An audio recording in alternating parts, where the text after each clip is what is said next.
Protektahan ang sarili. Tapos ng klase, may biglang sumigaw na animoy sirang plaka kay Mayumi. "Mayumi! Pangit!" sigaw ng isang bata. "Hoy Mayumi! Bakit ganyan na itsura mo?" Nagtawanan sila ng malakas.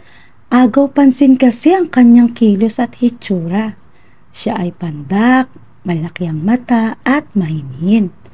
Napatingin na lamang siya sa mga bata at nangilid ang kanyang luha. Kahit kalalabas lamang nila sa silid-aralan ay hindi pa rin tumitigil sa pangaasar ang kanyang mga kaklase. "Sobra na sila, hindi ko na ito kaya," sabi niya sa sarili kasabay ng pagtanggal sa nakadikit na papel na may sulat kamay na pangit. Kinausap niya ang kanyang guro at sinabi ang lahat. Kapag mali ang trato sa iyo ng kapwa mo, huwag kang matatakot magsumbong sa iyong magulang, guro, punong guro at coach. Ipinatawag ang kanyang kaklaseng ng bubuli at ang magulang sa opisina ng punong guro upang kausapin at ipaliwanag ang maling gawain.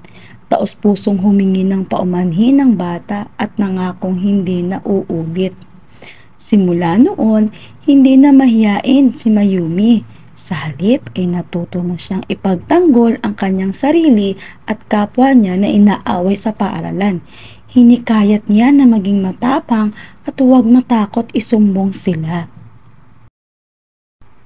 Ang pangaaway, panglalait at pagiging matapobre ay hindi magandang gawain. Kung ikaw ay biktima ng bully, huwag matakot magsumbong.